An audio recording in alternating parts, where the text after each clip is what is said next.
So, how do you see all the devices logged in to your Discord account? So to start off, let's open up the application.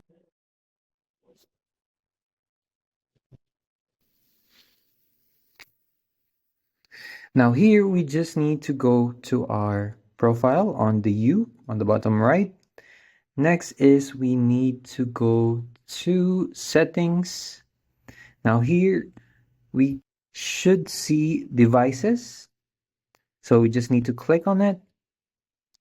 And this is where all the listed devices is shown.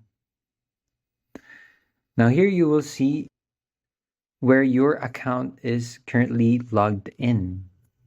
Now if you want to remove one, you just need to click on the X and you need to verify with your password. So after you verified your password like this,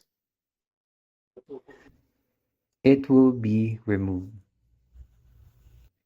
Okay, that's all. Thanks for watching. Don't forget to like and subscribe for more helpful topics.